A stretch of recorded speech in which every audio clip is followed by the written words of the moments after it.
little nest update. I just finished watering this basket and the birdies are officially up and flying. There were a couple in there, but they flew as soon as I went to pull it down to water. So they are all grown up. This one doesn't have any, and then that one I haven't looked yet. So let me pull it down and we're gonna take a look at those babies. Look at these little guys. I'm gonna go ahead and water around them. I think I am gonna go ahead and grab that egg and get it out of there now. It's definitely been there long enough. And I'm gonna give this a little water and put them back up.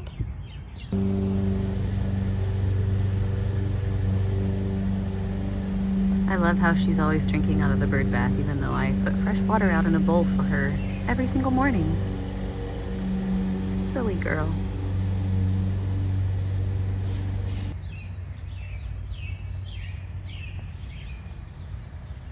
Not sure if this is Cleo or Gordy, but it was a ruby-throated hummingbird.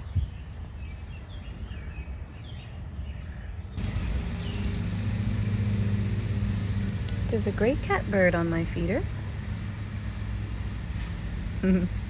It was chased off earlier by the mockingbird, but it has returned. And there's one of the hummingbirds. To give you a backyard tour of all the different birds that are around here when I see them all. There's the mockingbird. Sorry about all the mowing, I swear. It must be that time of day where all of my neighbors have gotten home from work and they're outside mowing their lawns. And this morning we have a cardinal. Oh, there it went. The mockingbird's also been back on the feeder. Oh, and there's a blackbird. I occasionally see one of those in the yard too. We need a name for our mockingbird. Any ideas? And there's the chickadee. The birds like these rainy, wet mornings. Surprised it stayed there with me standing right here. It looked at me for a second, but then it decided it was gonna stay and eat. And there's the gray catbird. See if it heads for the suet. Not yet. I need to get a good mealworm feeder. I have mealworms and I put them out, so I've got a little right there. It's just like a little bird bath, but it doesn't hold very much water, so I was putting mealworms in it, but they just don't seem to want to land on it, so I need to get an actual feeder. There it goes. Figured it would be heading for the suet. We'll see how long it takes before the mockingbird comes in and chases it off. What is that one? I have no idea what that is. And I don't know how well you can see it in here, but I'm gonna have to do a little research because I see some yellow on it. I wonder, it almost looks a little bit like an oriole. It's like yellow orange, but we don't have orioles here. That has to be one of those golden finches. It has to be, it's yellow. But it doesn't look like the ones that I'm used to seeing, so it must be a different variety. And that's pretty cool because I've never seen one in my yard. When I lived in the country and I grew sunflowers, I saw them all the time, but I don't see them in town ever. Just like where I'm at, the bluebird is our state bird, and I never, ever, ever see one. Now I see them out at the farm, but I've never, ever seen one in town ever. So that is pretty cool. Must be after the suet. It didn't seem to get along well with the catbird.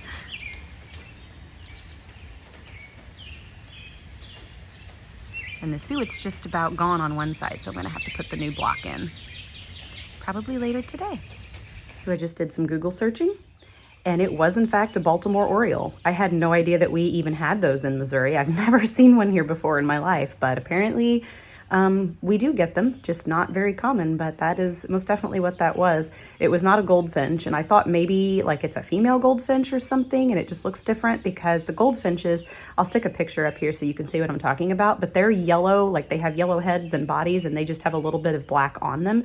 And this one was the opposite because it was black like all over its top and had yellow, it was kind of a yellow orange, honestly, underneath. So I'll put pictures of both up here so you can see what both of them are and what I'm talking about. There's Mr. or Mrs. Mockingbird back again, and the robin is back.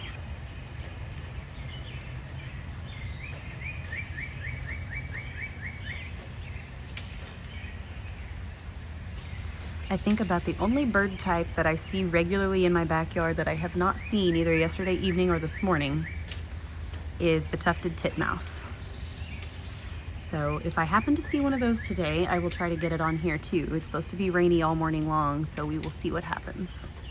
And then occasionally I'll see a wren, but I'm kind of okay with not having those in my yard. My grandpa always loved wrens. And he would put, at their old house, he always hung up bird houses for them. And I had a bird house here for one, and it was close to my back door.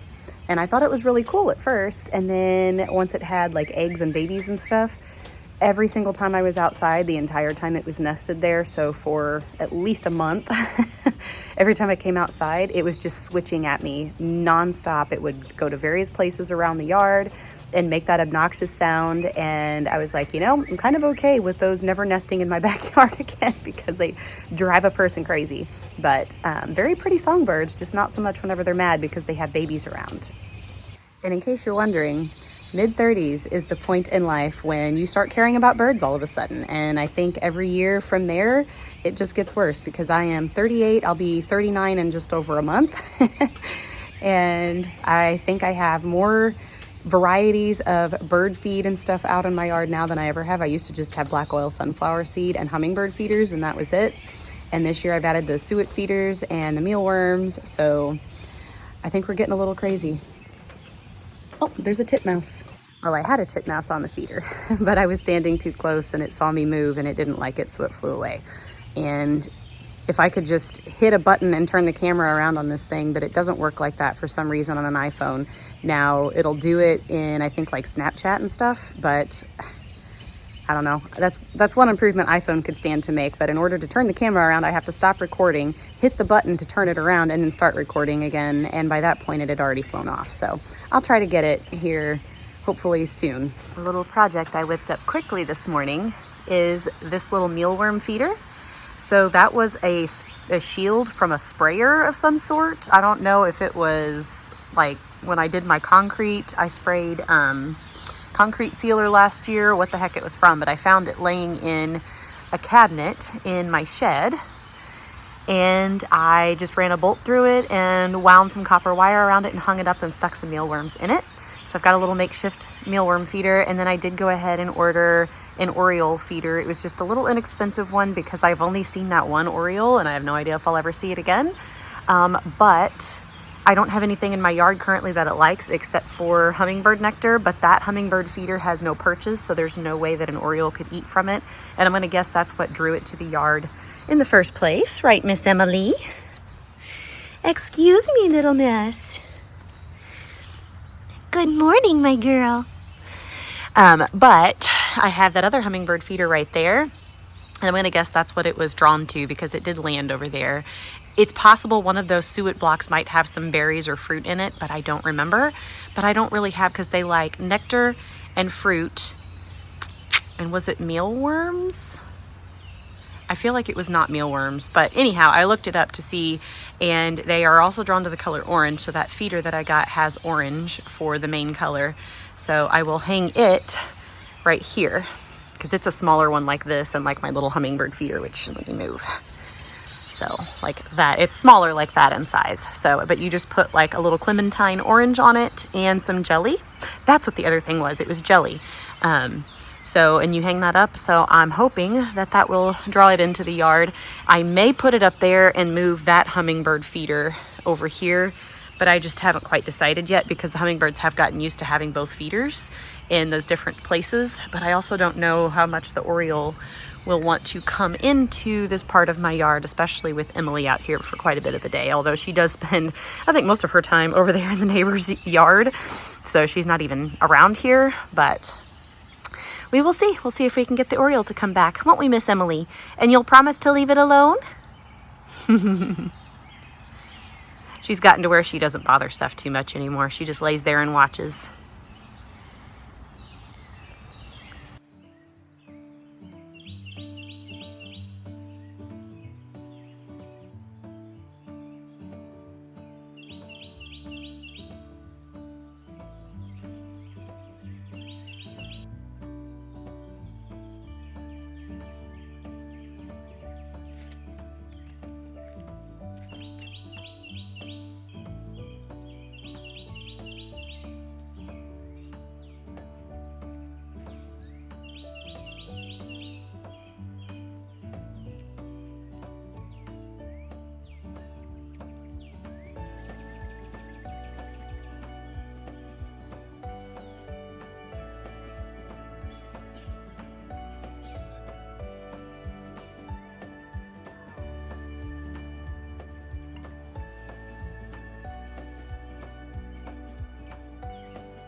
I just found this thing crawling on the ceiling inside and I had no idea what it was, so I took a picture and I looked it up. And it is a wheel bug, which is a form of assassin bug, which is very beneficial for the garden. So we are going to release him right out here.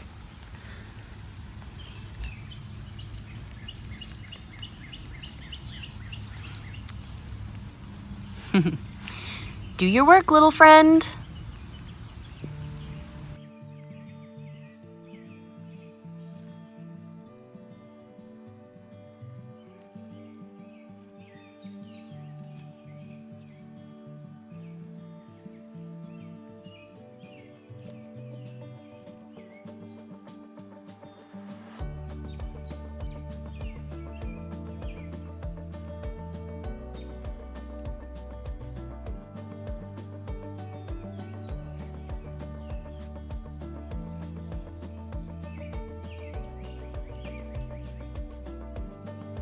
Hi, Miss Emily.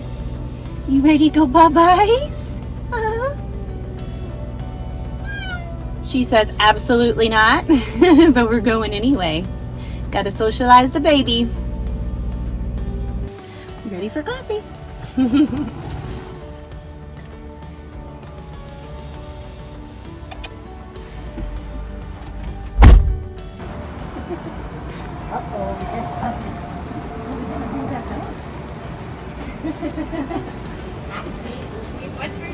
Emily.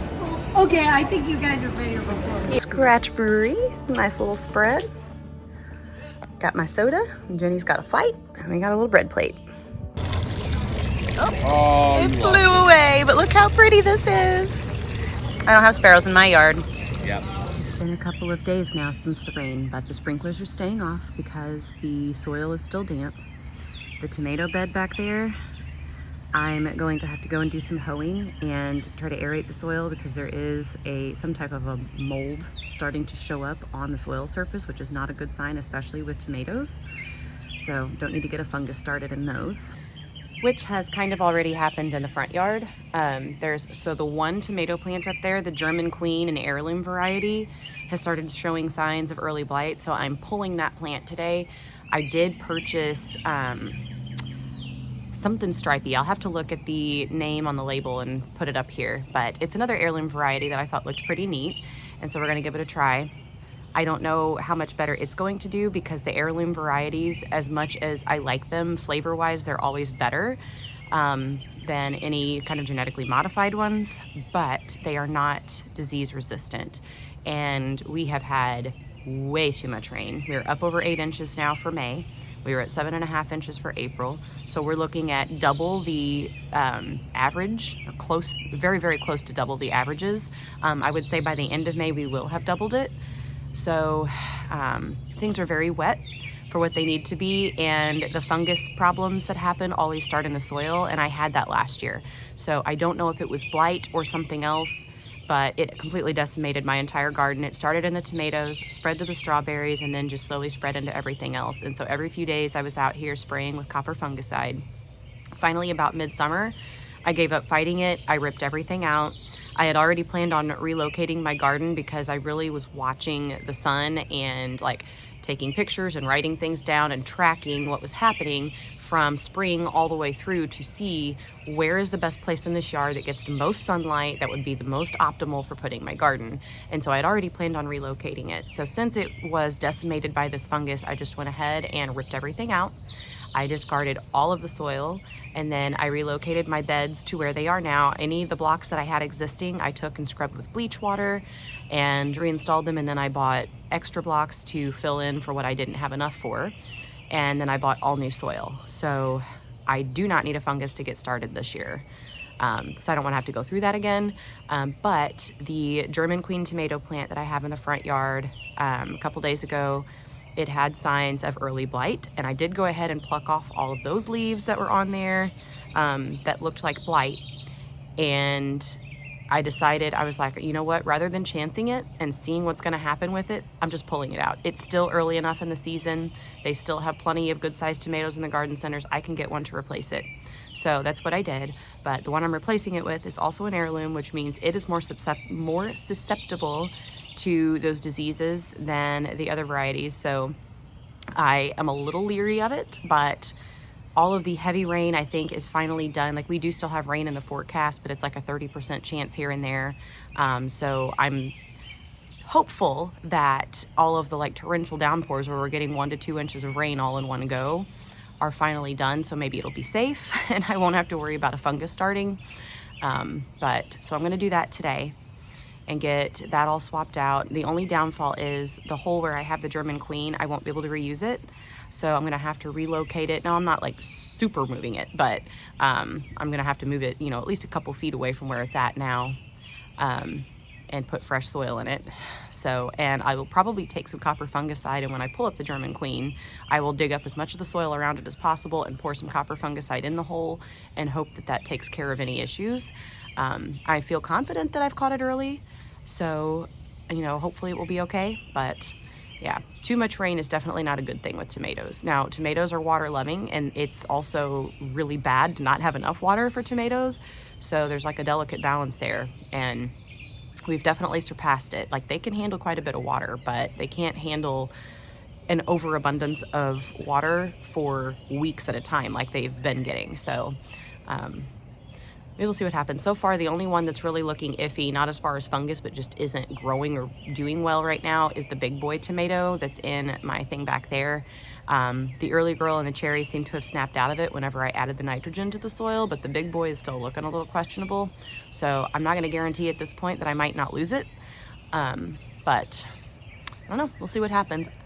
Fingers crossed. My Brandywine, and the Brandywine are my favorite heirloom tomatoes, and they're the ones that I always grow, and I have never had an issue with them as far as disease. So even though they're an heirloom variety, they seem to be, at least in my yard, pretty disease resistant, because they honestly, even last year, when that blight or whatever it was spread through my garden, they were like the last tomato plants, or the last plants in general, to show signs of it. Now, part of it's probably because they were inside the greenhouse, so they were more protected.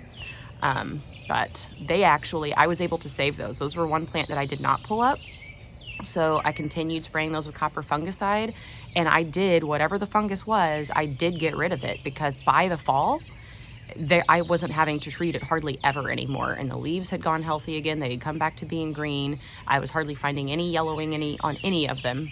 So they started looking much better. But yeah, I lost everything else.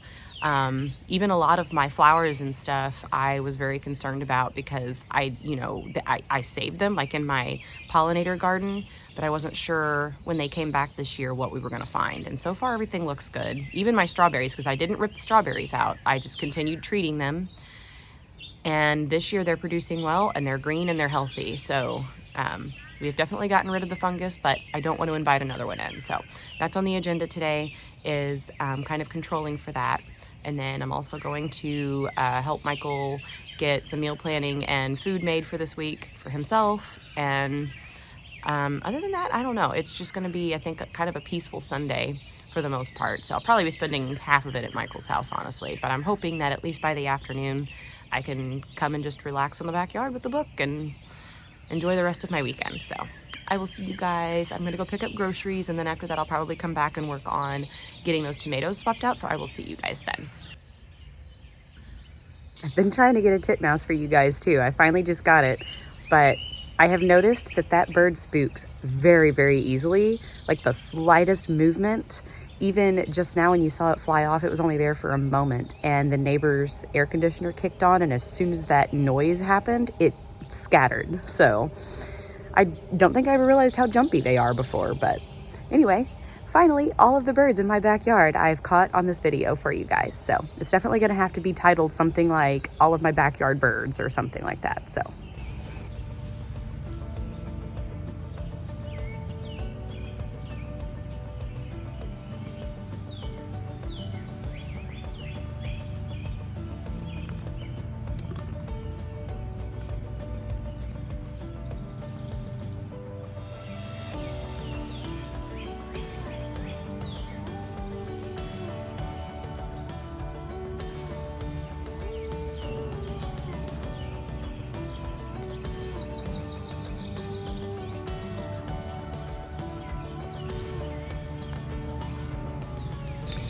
I really hate doing this because I mean, the plant looks pretty good right now. I do see a spot underneath of that leaf. It looks healthy, but I know that it is not, and we're not taking any chances. So I'm going to go throw this away. I'm going to dig up a little bit more of the soil and get rid of it too. I'm going to wash my hands, wash my tool, and then cut a new spot and dig a new hole. And what I decided to do was go ahead and put that heirloom tomato that I had purchased in the back. And I dug up my big boy tomato that's kind of doing questionable as it is, and decided to transplant it up here. There's more sun up here, so I think it will kind of improve its ability to dry out a little faster. I think it's having like kind of a struggle moment with all of the rain. But also the big boys are a more disease resistant variety, whereas the heirlooms are not. So since I already know that there's a chance that it could pick up some early blight from the soil, if it's disease resistant, it has a lot better chance of not being impacted by that. And so it will help kind of stop that disease spread in its tracks. Whereas if I put another heirloom tomato up here, it's just as susceptible and we may end up right back in the same boat. So we still could with the big boy too. There's no guarantees against it. It's just that it minimizes the chance compared to putting another heirloom up here. So that is what I've decided to do, but definitely gonna get rid of the stuff, sanitize everything, and then come back and get that planted.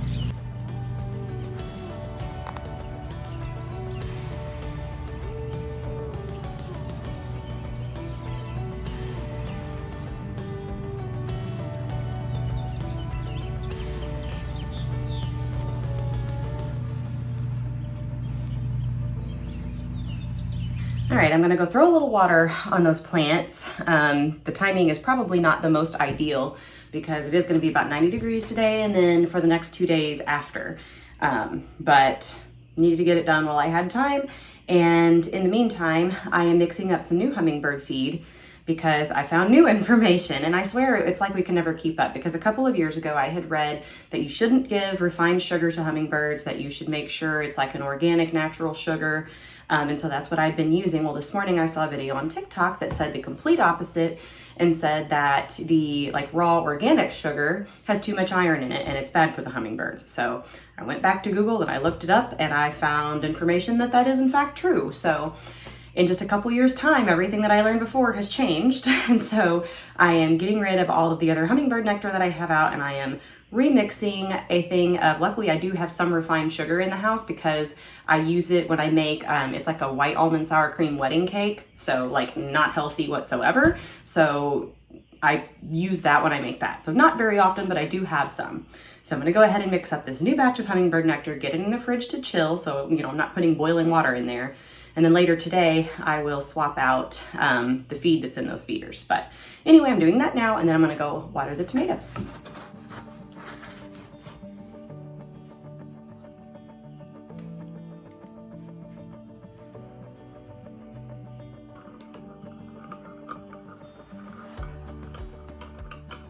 All right, I'm supposed to be heading to meet Michael, but he has not even read the good morning text that I sent him yet, which means he's still asleep. So I'm kind of saying to heck with him, I'm going to Menards and getting a bird feeder. So I had ordered an Oriole Feeder from Amazon, and I was looking to see when it was going to be here, and it wasn't going to be until June. And I'm like, now wait a second, because I had looked at Lowe's and they didn't really have anything, but I hadn't thought about Menards. So I decided to cancel that that bird feeder, and I was going to get a different one no matter what, but I was like, maybe I need to check Menards first. And so I did, and they actually have several Oriole feeders. So Lowe's is usually better than Menards on most things, but there are certain things that I will only go to Menards for, like paint as a perfect example. The Pittsburgh paint at Menards, the Pittsburgh Ultra, is really, really good. It goes so much farther than the paint that I get from Lowe's, and their service is better. Like, that's the thing about Lowe's that I hate, is their customer service. It is so hard to get anyone to assist you. There is never anybody around when you need them. When you do returns, you're always waiting and waiting and waiting. There can be 3 or 4 employees standing back there and they won't even acknowledge your existence. They just leave you waiting. It's just a miserable experience. So customer service at Lowe's sucks. But Menards, for birds, it looks like, is going to be the better option because, I mean, they do have a bird section at Lowe's, obviously, too, but they have a lot more feeders and stuff at Menards. And so I don't know why I didn't think about checking there before I ordered from Amazon. I just did my default, check Lowe's. They didn't have really anything. They had one nectar feeder and that was it. So then I just went to Amazon. But now I am headed to Menards and I'm going to pick up, there were a couple that I was interested in. So when I see them in person, I'll decide then. And then I will get home and get that hung and put a little bit of jelly in it. And I have some clementine or mandarin oranges, like the little ones, the halos, and I will cut one of those in half and stick on it. And I'll stick it out and see if we can't draw that oriole back into the yard. It's been a couple of days now. For all I know, it could be long gone or it still could be in the area. So I'm hoping that I will be able to attract it back to the yard, but we will see. All right, back in the car, and Michael just called as I was leaving the store, so he's ready for coffee, so that was perfect timing. But I picked up this one.